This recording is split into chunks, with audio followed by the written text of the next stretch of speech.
Elisha ఎవరైనా? ఎవరు Elisha? Sunday school పిల్లలు చెప్పాలి. సండే స్కూల్ పిల్లలు అమ్మ, టీచర్లు కాదు, పిల్లలు. ఎలీషా ఎవరు?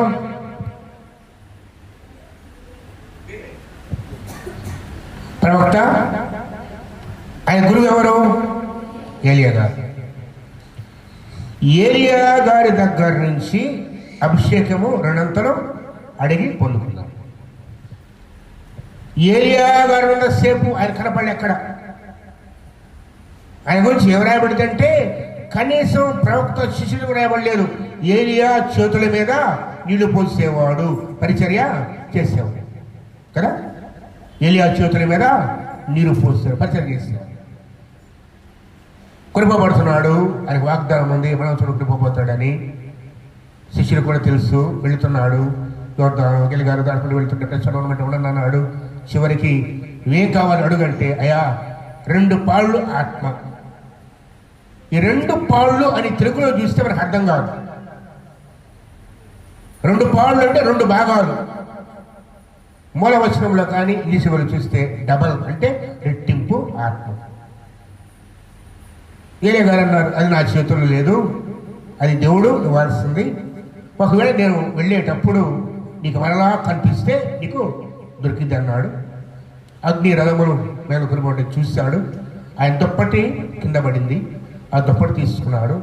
ఎవరితో నది దగ్గర వచ్చి ఏలియా దేవ ఎక్కడున్నావని చెప్పి ఆ నది కొట్టగా నది పాయలుగా చీలిపోయింది. అప్పుడు ఏలియా ఆత్మ ఎలీషాకు వచ్చి అందరూ తెలుసుకున్నారు. ప్రవక్తగా స్థిరపరచబడ్డాడు. మరి ఏలియా గారి వల్ల పాఠశాలలు కట్టి ఉన్నాయి, వాటిని నడిపించుకుంటూ ప్రవక్త పాఠశాల నడిపిస్తూ ఉన్నాడు ఎలీషా గారు. ఒక దినాన దేశంలో కరువు వచ్చింది. ఆ కాలమున కరువు చాలా సామాన్యం ఇశ్రాయేలు దేశంలో. ఎందుకు కరువు వస్తుంది? వాగ్దానం చేసిన దేవుడు ఏమని చెప్పాడు? ఇశ్రాయేలు ప్రజల్ని కానాను దేశం పంపిస్తూ అది పాలు తేనె ప్రవహించే దేశం, ఎల్లప్పుడూ వర్షం ఉండే దేశం దేవుడు చెప్పాడు. కానీ ఇశ్రాయేలు ప్రజలు దేవునికి దూరమయ్యే కొద్దీ వారి జీవితాల్లో పాపం ప్రవేశించి విగ్రహాల ప్రవేశించిన కొద్దీ కూడా దేవుడు కూడా తన మనసు మార్చుకుంటూ వచ్చాడు. ఎక్కడ ఆశీర్వాదమో అక్కడ శాపం వచ్చింది. కరువు శాపానికి సూచన కదా. ఏలియా కాలంలో కరువు ఉంది కదా, ఇక్కడ ఎలీషా కాలంలో కూడా కరువు ఉంది. ఒక కరువు అయితే ఎలీషా కాలంలోనే తల్లులు తమ బిడ్డలు చంపుకొని తిన్నారు, ఆహారం లేక. తల్లులు తమ బిడ్డల్ని చంపుకొని తిన్నారు, అంతటి కరువు. ఒకరొక సమయంలో కూడా కరువు వచ్చింది. మనం గుర్తు చేసుకోవాలి. ఎప్పుడు కరువు ఉన్నా, ఏ సమయం ఉన్నా కూడా దేవుడు మాత్రం తన ప్రజలని విడిచి పెట్టాడు కదా. అవునా కదా? కరువు ఎవరికి? అన్యులకి. ఒకసారి గుర్తు చేసుకోండి. ఆది కాండములో యోసేపు అంటాడు, ఈ కరువులో నేను మిమ్మల్ని పోషిస్తాను. ఈ కరువులో మిమ్మల్ని కాపాడటానికి దేవుడు ముందుగా నేను ఇక్కడికి పంపించాడు కదా. ఉచితంగా తిన్నారు కదా ఆహారం. యాకోబు సంతానం అంతా కూడా సారపతి ఉదవరాలు కానీ ఏలియా ప్రవక్త కానీ ఇలా కరువు స్థితిలో కూడా దేవుడు తన పైన తోడుగా ఉన్నాడు. మరి ఈ సంవత్సరం ఎంత కరువు వచ్చిందో, అనేక మంది పనులు దొరక్క ఇబ్బంది పడక. ఈరోజు ఆలోచించు, ప్రవక్తలు చెబితే డిసెంబర్ 30 మనం ధ్యానం చేస్తాం. ఏ అంశాలు స్థుతించాలో. ఏ రోజైనా పస్తుంచాడా నిన్ను నన్ను? చెప్పడం ఎవరైనా ఉన్నారు పస్తు ఈ సంవత్సరంలో? లేదు కదా. ఏ రోజు ఏదో ఒక రీతిగా ఆదినప్పుడు తుఫాను రాని, వరదలు రాని, ఏ రోజు నిన్నను పస్తు ఉంచలేదు. మన శక్తి మన బలమా కాదు కదా, దేవుడిచ్చిన కృప. అలాగే ఈ ఎలీషా కాలంలో కరువు సమయం అది. చూడండి, 2వ చూడండి ఒకసారి వాక్యం ఉంటుంది. ఎలీషా గిల్గాలుకు తిరిగి రాగా ఆ దేశమును క్షామం అనగా కరువు కలిగి ఉండెను. ఈ కరువులో దేశమంతా బాధపడుతుంటే ప్రవక్తల శిష్యులకు మాత్రం ఆహారం కొనుగోలేరమ్మా. పెద్ద కొండ పెట్టి ఆహారం వండుతున్నారు. ఎలా వచ్చింది ఆహారము? ఎవరిచ్చింది? దేవుడిచ్చింది. చూడండి రాబడే మాట. ప్రవక్తల శిష్యులు అతని సమస్య ముందు కూర్చుని ఉండగా ఎలీషా తన పరివారిని పిలిచి పెద్ద కుండ పొయ్యి మీద పెట్టి, కరువు టైంలో ఎలాంటి కుండ అంట? కరువు అంటే అర్థం ఏంటి? ఆహారం దొరకని కాలం. ఆహారం దొరకకపోతే చిన్న చిన్న గిన్నెలో వండుకుంటాం కదా. కానీ ఏమన్నాడు? పెద్ద కుండ, దాదాపు 100 మంది పైన ఉన్నారు అక్కడ శిష్యుల గిన్నెలలో. పెద్ద కుండ పొయ్యి మీద పెట్టి ప్రవక్తల శిష్యులకు కూర వంట చేయమని, పచ్చడి కూడా కాదు, కూర చేయమని. కూర అంటే మాంసకూర కదమ్మా, ఆకుకూర. మళ్ళీ మీరు అనుకున్నారు కదా, కూర వంట చేయమని సెలవిచ్చి. అయితే ఒకడు, ఎవరితడు? ప్రవక్తల శిష్యులలో ఒకడు కూరాకును ఏరుటకు పొలములోనికి పోయి వెర్రి ద్రాక్ష చెట్టు. ఏం చెట్టు అది? వెర్రి అంటే పిచ్చి. ప్రధానికి పిచ్చికాయలు ఉంటాయి, పిచ్చికాయలు, పిచ్చి మామిడికాయలు, అట్లా. వెర్రి ద్రాక్ష చూడటానికేమో అదే పండ్లుగా ఉంటాయి, కానీ అవి మంచివి కావు. వెర్రి ద్రాక్ష చెట్టు చూసి దాని గుణము అనగా దాని లక్షణాలు తెలియక దాని తీగలు తెంపి ఒడి నిండా కోసుకొని వచ్చి వాటిని తరిగి కూర కుండలో వేస్తారు. ఏం చేస్తారంటే, కూరగాయలు అమ్మన్న రాయి గారు పొలానికి వెళ్ళి కోసుకోండి అంటే వెళ్ళాడు ఒక అబ్బాయి. వెళ్ళి వెర్రి ద్రాక్ష తీగ చూసి మంచి అనుకొని పొరబడి ఒడి నిండా కోసుకున్నాడు. కోసుకొని వచ్చి ఎవరికి చూపినా చెప్పరా, ఏమైనా పక్కన వాళ్ళు అడిగినా చెప్పాడు, అలా మంచిది కాదని చెప్పేవాడు. తన బడితను ముక్కలు కోసి కూరలో, ఉడికే కూరలో ఆల్రెడీ కొన్ని కూరగాయలు అందులో ఉన్నాయి వేశారు. వేసిన తర్వాత ఎవరికి తెలియదు. అంతా అయిపోయింది. తినటానికి కూర్చున్నారు పాపం. కూర్చుంటే తిరుటకు వారు వడ్డింపగా ప్రవక్తల శిష్యులు రుచి చూచి, దైవజనుడా, ఏముంది? వాసనకి ఏముండాలి? అందులో కూర ఉండాలి. కూర బదులుగా ఏముంది?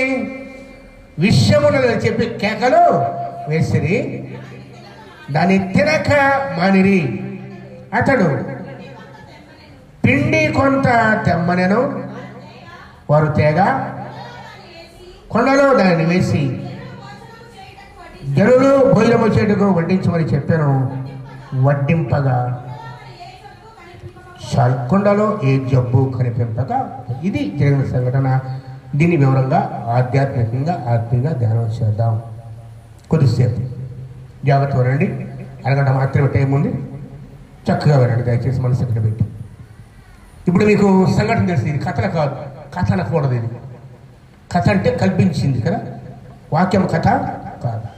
జరిగిన సంఘటనల సమాహారం అది జరిగింది. ఎలీషా ప్రభుతున్నాడు, ఆ దగ్గర శిష్యులు ఉన్నారు. కరువు కాలము, కష్టకాలము, శ్రమకాలం. మళ్ళీ చెప్తున్నారు, కరువులో ప్రభువు వారిని సజీవులుగా ఎవరిని? తన ప్రజలని సజీవులుగా కాపాడుతాడు.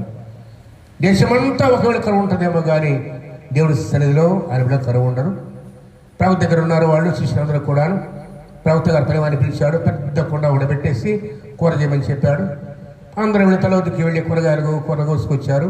వారిలో ఒక్కడు తెలియక వెర్రి ద్రాక్ష తీగలు చూసుకొని ఉడెండ కోసుకొచ్చి తరిగి కూరలో వేస్తాడు.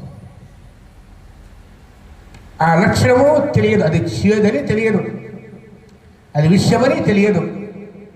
తెలియక వేశాడు. భోజనానికి వడ్డింపగా చేదైపోయింది. అందరూ దైవజనుడా విషమని కేకలు వేస్తే తినకుండా మానారు. ప్రవక్త ఎలీషా గారు పిండి తెప్పించి దానిలో వేసి వడ్డించమన్నాడు. ఆ పిండి విషాన్ని విరిగించింది, మధురంగా మారింది కూర. అందరూ భుజించారు. సాదృశ్యం ఏంటంటే, ఈ కొండ మానవ హృదయానికి సాదృశ్యము. దేనికమ్మా? మానవ హృదయానికి. దేవుడు అందరినీ ఒకే రీతిగా చేస్తాడు. కానీ ఎవరికి వారు తంత్రములు కల్పించుకొని హృదయాన్ని పాడు చేసుకుంటున్నారు. అంతే కదా, ఎవరికి వారు. మనం వాడు చెప్పాలి, అన్ని కూరగాయలు బాగున్నాయి కానీ గుణమెరుగక పైకి కనబడిన కూరను చూసి దానిలో విషం ఉందని తెలియక తీసుకొచ్చిన శిష్యుడు దాని ముక్కలు చేసి తరిగి కొండలో వేయగా కొండంతా కూడా విషముగా మార్చబడింది. ఈరోజు కూడా అనేకుల జీవితాల్లో కనపడ్డవన్నీ ఆశించి హృదయాన్ని విషముతో నింపుకుంటున్నారు. అంతే కదా. హృదయంలో ఏముంటాయి చెప్పండి? వాస్తవానికి ఆత్మీయులైతే, దేవుని ప్రజలైతే, పరిశుద్ధులైతే ఆత్మఫలం ఉండాలి. ప్రేమ, సంతోషము, సమాధానము, ఇవన్నీ. కానీ ఏముంటున్నాయి? ఏ పెరిగిన వాళ్ళు ప్రభు చెప్పాడు, మాకు స్వార్థ కంటే మాకు స్వార్థ. ప్రభు ఏమంటున్నాడు? ఒక్కసారి తీయాలి, మాకు స్వార్థ.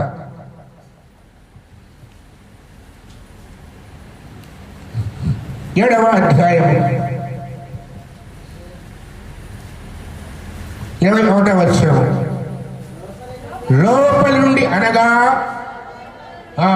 మనుష్య హృదయముల నుండి ఏంటివి?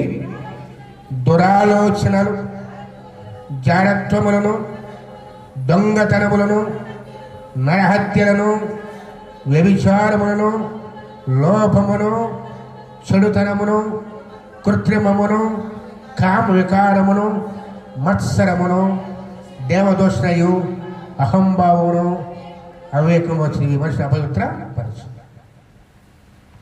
ఇక్కడ ఒక మాట వాడాడు, మత్సరము. మత్సరం అంటే ఏంటి? వీటన్నిటికి మూలం అదే. మత్సరం అంటే చెడిన కన్ను. ఏంటంట? చెడిన కన్ను. కింద 3 రాశారు చూడండి, చెడ్డ కండ్లు. మత్సరము అని 3 ఉంది కదా, కింద రాసిన మూల భాషలో చెడ్డ కన్ను. పాపానికి మూలము మనలోనికి వెళ్ళేవి కంటి ద్వారా, చెవి ద్వారా. ఆహారం కాదు, కంటి ద్వారా, చెవి ద్వారా. కంటి ద్వారా ఎలా మనిషిని పాపలు పడవేస్తాయి? ఆదాము హవ్వ దగ్గర నుంచి కూడా వరుస క్రమంలో అనేక మంది ఆత్మీయులు దేవుని సన్నిధి దూరం కావడానికి కారణము వారి కన్నే.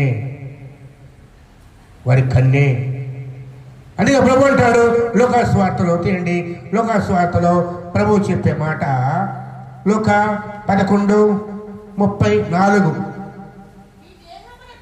నీ దేహమునకు దీపము. ఎవరు చెప్తారు ఈ మాట? ప్రభు.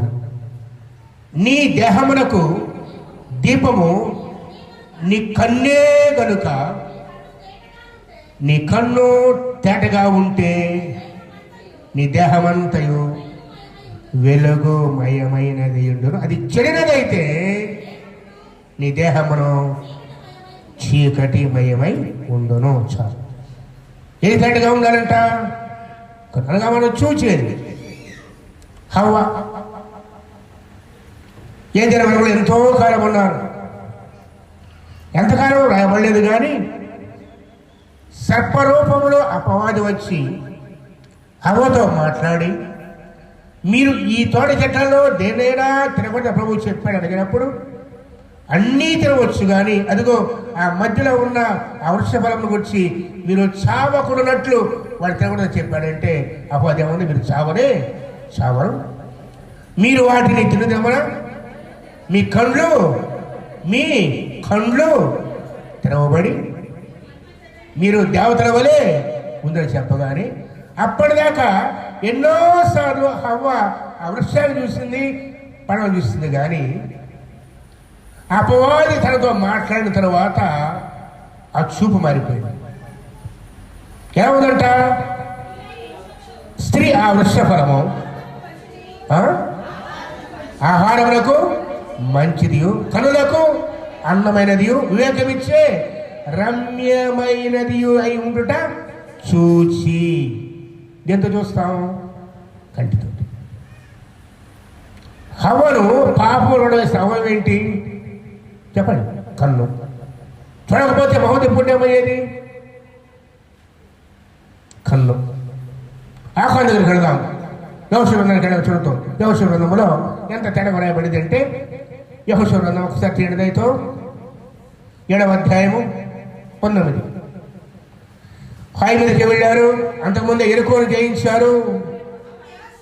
అప్పుడు యెహోషువ ఆకానుతో, నా కుమారుడా, ఇశ్రాయేలీయుల యెహోవాకు మహిమ చెల్లించుము అని ఒప్పుకొని, నీవు చేసిన దానిని మరుగు చేయక నాకు తెలుపు వేడుకొచ్చునగా ఆకాను యెహోషువతో, జాగ్రత్త, ఇశ్రాయేలీయుడు యెహోవాకు విరోధంగా నేను పాపం చేసిన నిజమే, దోపుడు సొమ్ములో ఏమిటంటే ఒక మంచి చీనారు పై వస్త్రమును, 200 తులముల వెండిని, 50 తులముల ఎత్తుగల ఒక బంగారు కమ్మిని ఫస్ట్ ఏం చేశాడు? చూచి. నేను చూడకపోతే చెప్పండి, చూడకపోతే హవ్వ కూడా, అమ్మకు సమాధానించాడు తల్లి, హవ్వ కూడా చూడకుండా ఉంటే ఆ వృక్షాన్ని అక్కడ నేను చూచి తర్వాత దానిని ఆశించి తీసుకుంటుంది చాలు. తనకొకటి కాదు, ఇశ్రాయేలందరికీ శాపంగా మారిపోయాడు. శబ్దమైన దాన్ని విరించి చేస్తామని దీవించిన ప్రభు చెప్పాడు. ఆకాను పాపానికి మూలము కూడా కన్నే కదా, కన్నే. సొలొమోను అంటాడు, ప్రసంగి 2వ అధ్యాయం ప్రసంగి 2 ఏమంటాడు తెలుసా? సొలొమోను ఎంత చక్కగా తన యొక్క సాక్ష్యం చెప్తాడంటే, ప్రసంగి 2లో వ్యర్థము వ్యర్థము వ్యర్థమని చెప్పుకుంటూ వచ్చి 2వ అధ్యాయంలో నా కన్ను ఆశించిందేది కూడా 10వ వచనం, నా కన్నులు ఆశించిన వాటిలో దేని అవి చూడకుండా నేను అభ్యంతరము చేయలేదు, మరియు నా హృదయము నా పనులని బట్టి సంతోషింపగా సంతోషం అనుభవకుండా నేను నిబంధపలేదు. ఇదే నా ఫలం. అప్పుడు నేను చేసినవన్నీ వాడి కొరకై నేను ప్రయాసంతో నిదానించి వేచింపగా అవన్నీ వ్యర్థమైనవి గాను ఒకటి గాలికి ప్రయాసపట్టుగా కనబడేను. ఇలా కన్ను మోసం చేస్తుంది. మన అవయవాలు ఉంచబడ్డ నాలుకేమో అగ్ని అయితే, యాకోబు ఏమంటాడు? నాలుక అగ్నియే. కొంచెము నిప్పు అడిగి తగులుపెట్లుగా నాలుక జీవితాన్ని తగలబెట్టింది. చూడండి, దేవుడు మనకి ఇచ్చిన ఎక్కడో పాపము లేదు, మనలోనే ఉన్నాయి. మన అవయవాలే మన నరకాన్ని తీసుకువెళ్ళాయి. ఎక్కడో బయట నుంచి వచ్చేవి కావివి, ఎల్లప్పుడూ మనతో ఉండేవే, మనతో దేవుడు మనకిచ్చినవే. వీటిని దేవుడి కోసం వాడావా? మహిమార్థం. నిశ్చాంసంగా వాడావా? ఏమైపోతుంది?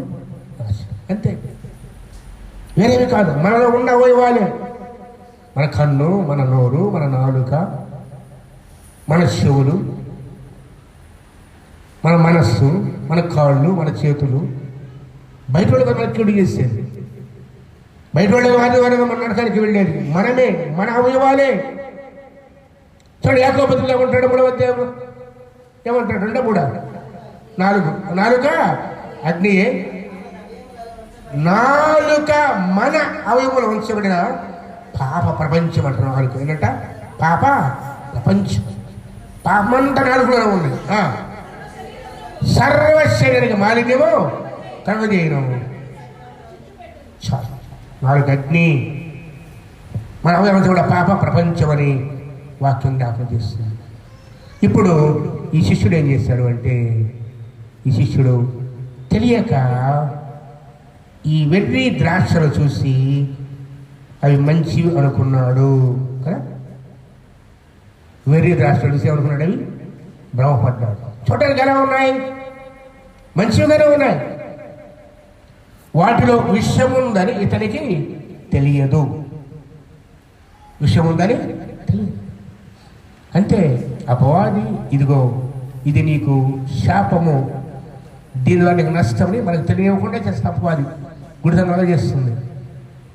ఇతను కూడా ఇది ద్రాక్షల వలె ఉన్నాయి కానీ మంచి ద్రాక్షకు వెర్రి ద్రాక్షకు తేడా తెలుసుకోలేకపోయాడు. ఒకడు కాదు, ఒడి నిండా కోసుకొచ్చాడు. అసలు ఈ వెర్రి ద్రాక్ష ఎలా వచ్చాయి, ఎలా కాశాయి? ఒకప్పుడు మంచివే. చూడలేదు యెషయా కదండి 5వ అధ్యాయం, యెషయా 5వ అధ్యాయం 4వ వచనం. మొదటి నా ప్రియ వచ్చిన పాడిన వినుడి, అతని ద్రాక్ష తోటను బట్టి పాడిన వినుడి. ఏంటి భూమిది? సత్తువ భూమి గల కొండ మీద నా ప్రియునికి ఒక ద్రాక్ష తోట ఉంది. ఆయన దానిని బాగుగా త్రవ్వి రాళ్ళు ఏరి ఇన్నేళ్ళు ఆయన చేస్తుంది. అదే మన జీవితాల్లో గుర్తుందా? మన ప్రభు మన జీవితాల్లో ఇవన్నీ చేస్తూ వచ్చాడు. మనం ఫలించాలని. ఏం చేయాలని? ఫలించాలి. సత్తువ గల భూమిలో రాళ్ళన్నీ ఏరాడు, శుభ్రం చేశాడు, శ్రేష్టమైన దాక్షలు తీసుకొచ్చి నాటాడు. తర్వాత దాని మధ్య బురుజు కూడా కట్టించాడు, కాపలాకి కట్టించి ఏదో తెలిపించాడు. దాక్షల తొట్టి ఎందుకు? అసలు తొట్టి ఎప్పుడు తెలిపిస్తాయి తెలుసా? పళ్ళు పక్వానికి కాయలు వచ్చిన తర్వాత ముందుగానే. ఎందుకు? ఇది ఖచ్చితంగా మంచి ద్రాక్షలు వస్తాయి, ఈ రసం నేను త్రాగాలి, ఇది ఉపయోగపడే తొట్టి కూడా తొలిపించాను. ద్రాక్షల తొట్టి తొలిపించాను. ఆ ద్రాక్ష పండ్లు ఫలింపవలని నేను ఎదురు చూడగా, కానీ అది కారు ద్రాక్షలు కాస్తుంది. ఏమైందంట? ఈరోజు ఇదే ప్రశ్న ప్రభువు వేస్తాడు. ఒకవేళ ఈ సంవత్సరం అంతా నేను మీకు తోడుగా ఉండి మిమ్మల్ని పోషించి భద్రపరిచి కంచె వేసి మీకు నీరు కట్టి మీకు బురుజు నిలిపి సత్తుగల భూమిలో నాటి మిమ్మల్ని సంరక్షిస్తూ మీరు మంచి పళ్ళు ఫలింపాలు కోరుతూ ఉంటే మీరు కారు ద్రాక్షలు కాశారు. తర్వాత అంటాడు, చూడండి ఏమంటాడు? కనుక యెరూషలేము నివాసులారా నాకు న్యాయము తీర్చుడి. ఎవరి మాట? దేవుడు అంటున్నాడు. నాకు న్యాయము తీర్చుడి మిమ్మల్ని అడుగుతున్నాను. ఇంకో చక్కగా ఉంటుందమ్మా. నేను నా ద్రాక్ష తోటకు చేస్తే ఇంకేం చేయగలను? ఏమంటున్నాడమ్మా? నేను నా ద్రాక్ష తోటకు చేసిన దానికంటే ఇంకేమి చేయాలి? అంతే కదా.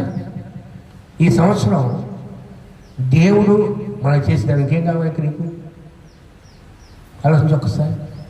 ఆహారం ఇచ్చి, ఆరోగ్యం ఇచ్చి, భద్రపరిచి, పోషించి, నడిపించి, స్వస్థపరిచి, ఒక మంచి స్థితిలో ఉంచి ఇంకేం కావాలి నీకు? ఇంతకంటే ఏం చేయాలి అడుగుతున్నాడు దేవుడు. ఆయన కాపుదల, సంరక్షణ, భద్రత మర్చిపోయి ఆయన నువ్వు మంచిగా ఫలించాలని కోరితే కావును ద్రాక్షలు కాసి ఊరుకుంటా అనుకుంటున్నావా? మొహం తిప్పుకుంటా అనుకుంటున్నావా? నాకు న్యాయం తీర్చండి, ఇంతకంటే నేనేమి చేయగలను? తర్వాత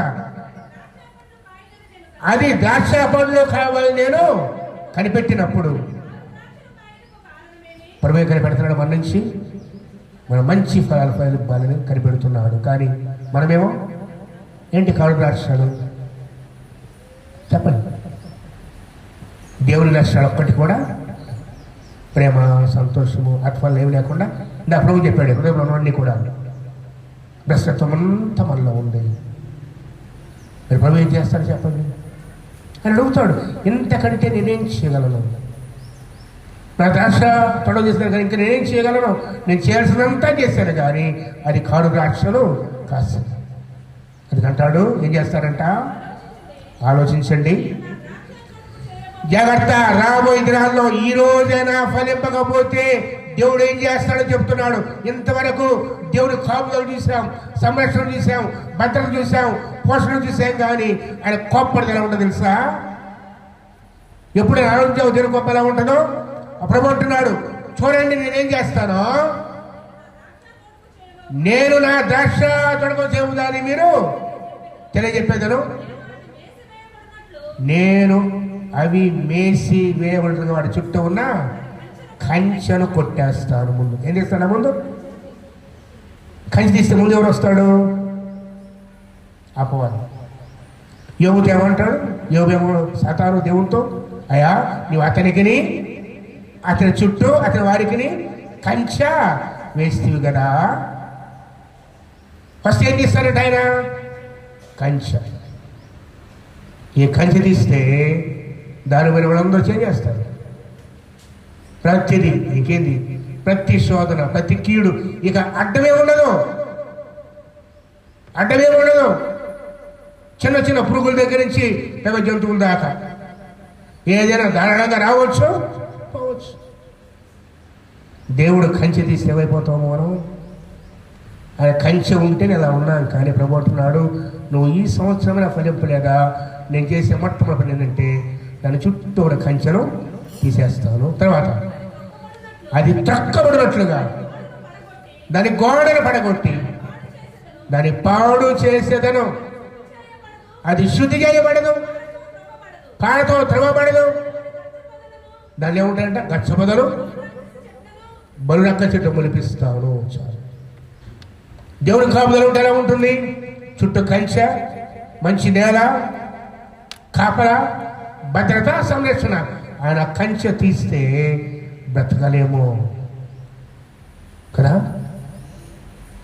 ఇది దేవుని కృప. ఇన్నేళ్ళు ఆయన కంచె వేయబట్టే ఈ స్థితిలో మనం ఉన్నాం. మన జ్ఞానము కాదు, మన శక్తి కాదు, మన తెలివి కాదు, మన అర్హత కాదు. కృప చేత మనం ఫలించాలి ఎదురు చూస్తూ ఆయన మనం ఎన్నుకొని శ్రేష్టమైన ద్రాక్ష మనం నాటి ఎదురు చూస్తున్నాడు. ఆయన వస్తాడు ఒక రోజున, నిన్ను దగ్గర నుంచి చూస్తాడు ఆయన. అవి ఏ ఫలాలు చూసి గుర్తుపడతాడు ఆయన.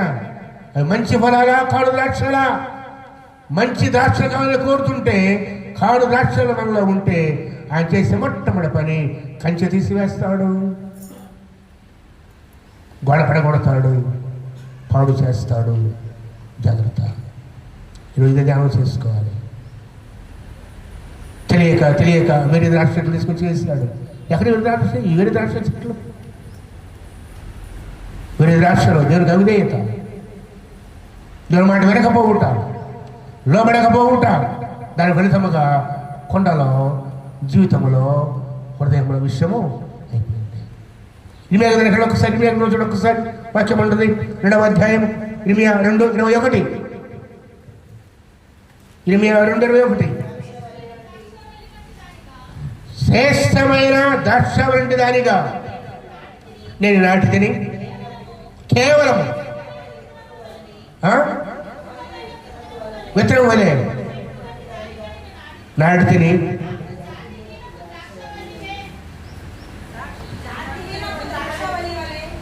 జాతిహీనపు ద్రాక్ష వలె నువ్వు ఎట్లు భ్రష్ట సంతానమైతివి. చాలు. నాటిందేమో శ్రేష్టమైన ద్రాక్షవల్లి, జాతిహీనమైన పనికిరాని అవయంగా ద్రాక్షవల్లిగా మారిపోయింది.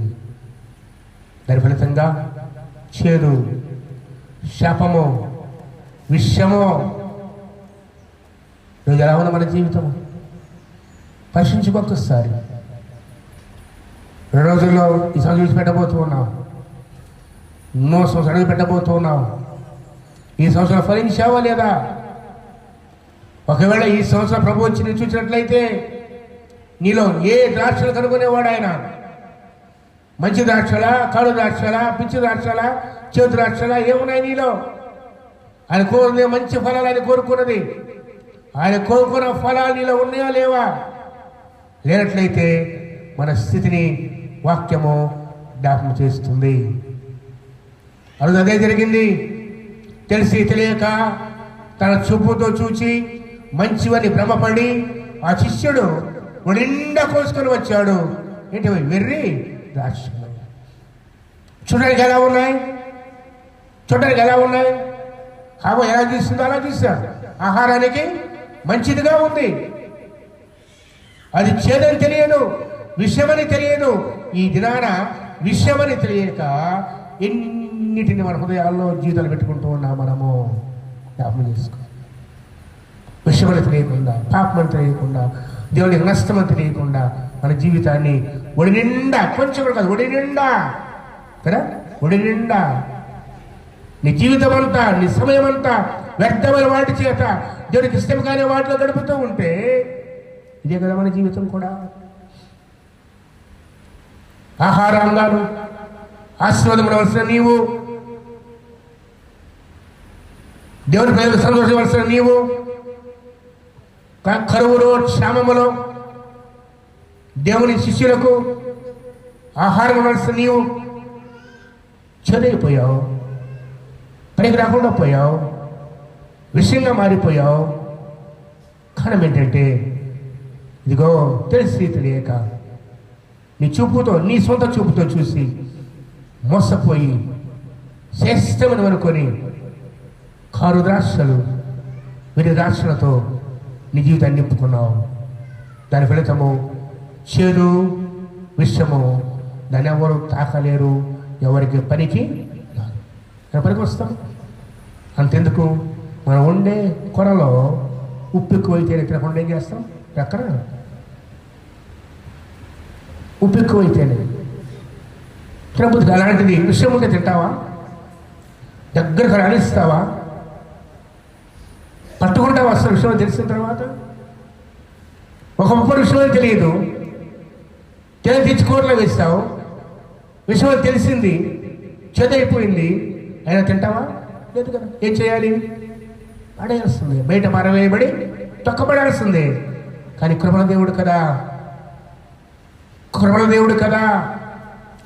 మొరపెట్టారు. ఎవరు మొరపెట్టారు? శిష్యుడు. దేవజనుడా, కొండలో విషం ఉంది. ఎవరి పని ఇది? శిష్యుల పని. నీ పని, నా పని.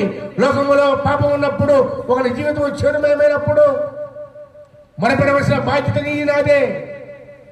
ప్రభువా, ఈ జీవితాన్ని మార్చు. ప్రభువా, ఈ కుటుంబాన్ని కట్టండి. ప్రభువా, ప్రభువా, ఈ కుటుంబాన్ని కడుపుచోపండి తండ్రి. ప్రభువా, ఈ కుటుంబాన్ని కంచి వేయనాలని ప్రార్థన చేస్తున్న మనమే. దేవుడు చెప్పకుండా విసిరి పడేస్తే అయిపోయేదని వెంటనే వాళ్ళు ఏం చేశారు తెలుసా? దేవజనుడా, కొండలో విషయముందని కేకలు వేయగా ఏం చేశాడు ప్రవక్త గారు? చూడదైతే ఏం చేశాడు? ఆయన పిండిని కొంత తెమ్మని చెప్పి ఆ కొండలో దాన్ని వేసి వడ్డించాను. అంతే. ఏం చేశాడు చెప్పండి? ఏం చేశాడు?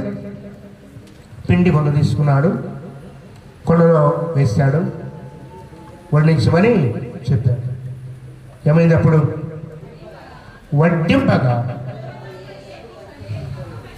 కొండలో మరి ఏ జబ్బు కనిపించక పోయాను. ఏమేస్తే?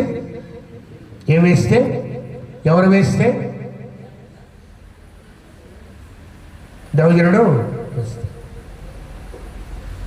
పిండి క్రీస్తు ప్రభు వారికి, పరిశుద్ధాత్మ దేవునికి, వాక్యానికి సాదృశ్యంగా. అంతే కదా. చేసిన జీవితాలు చిగురింపజేసేది ఆయన కదా. 3 మంది జీవితాలు మారాని మొదలుగా మార్చేది ఎవరు?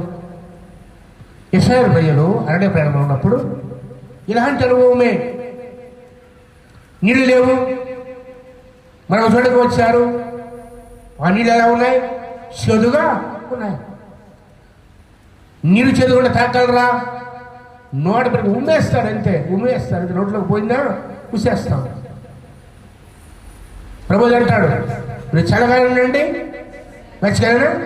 నువ్వు వెచ్చగా ఉంటే నా నోట నుండి, ఎవరి నోట? ప్రభు దగ్గర నుంచి. మారని చేయలేక తాగలేకపోయారు.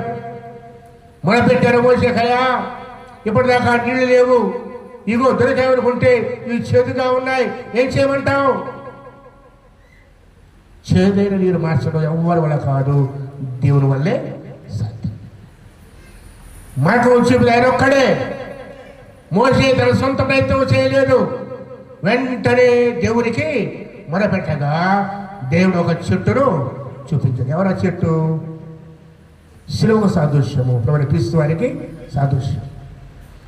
మారా జీవితాలు భద్రంగా మార్చాలి అంటే శిలువలో మ్రాను మీద మరణించిన క్రీస్తు వారు కావాలి. ఆ చెట్టు తీసుకొచ్చి, ఆ చెట్టు కొమ్మ తీసుకొచ్చి నీళ్ళలో వేయగా నీళ్ళలో ఏంట మధురముగా మారేము. పిండి వేయగా కొరలో ఏ జబ్బు కనబడక.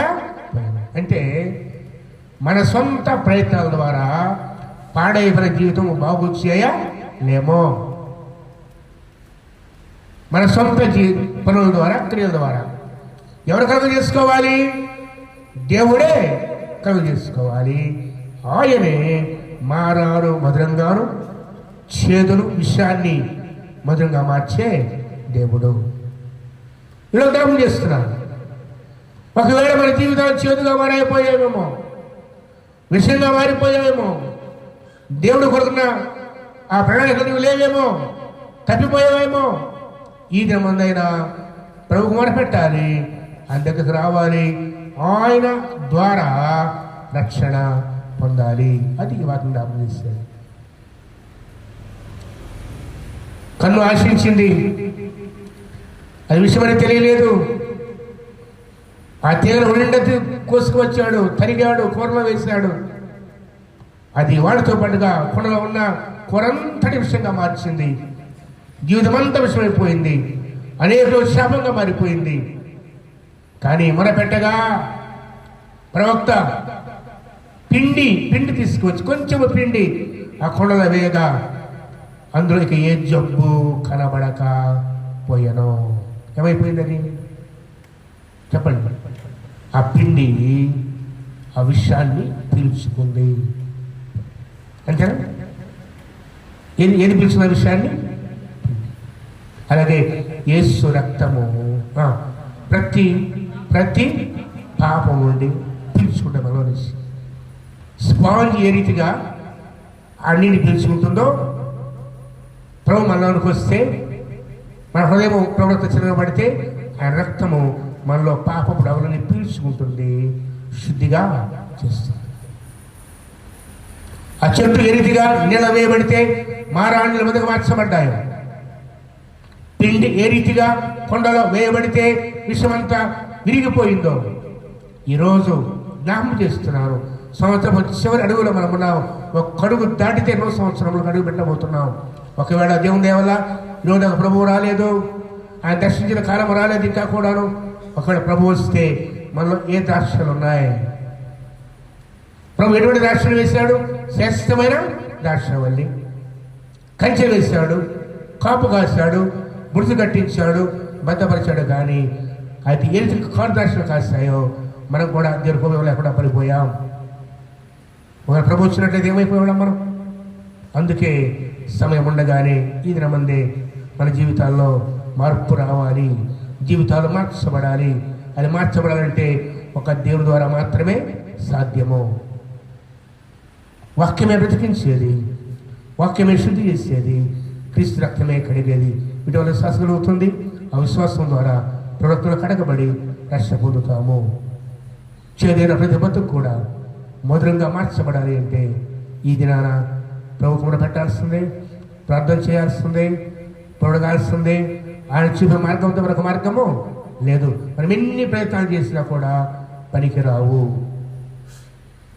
ఎన్ని ప్రయత్నాలు చేసినా కూడా ఈరోజైనా సరే ప్రభువును గుర్తెరిగి, ఆయన ప్రేమ గుర్తెరిగి, ఆయన మన పాపాలు క్షమించే శక్తి మొదలు గుర్తెరిగి, ఆయన ద్వారా మాత్రమే దేశాన్ని గుర్తెరిగి ఆయన దగ్గర మారాను మొదలుగా మార్చే దేవుడు, పైగా మన జీవితాలను ఉపయోగంగా మార్చే దేవుడు, చేదైన జీవితాలను బాగు చేసే దేవుడు ఆయన ఒక్కడే. అందుకే వచ్చి పశ్చాత్తపడి పాపంలో ఒప్పుకొని, ప్రభు నన్ను కడగండి తండ్రి, రక్తంతో కడుగు నాయన, నీ వాక్యంతో శుద్ధి చేయి నాయన, నేను ఎవరికి ఎవరికి రాకుండా ఉన్నాను, చేదైన జీవితం నాయ తండ్రి మొదలుగా మార్చు, ఈ మారాను తీసి ప్రభువాన్ని ప్రార్థిస్తే కృపల దేవుడు తప్పక మన జీవితాల్లో కరువు జరిగిస్తాడు. యేసు క్రీస్తు ప్రభువు తప్ప మనకు రక్షకుడు లేడు. ఈ ముందైన పశ్చాత్తాపడి పునరంగీకరించి అభివృద్ధి జీవిద్దాం. అట్టి కృప పరిశుద్ధాత్మ దేవుడు నీకు నాకు దయచేయనుగాక. ప్రార్థన చేసుకుందాం. తల వంచండి. ప్రార్థన చేసిన తదుపరి ప్రార్థించుకుందాం.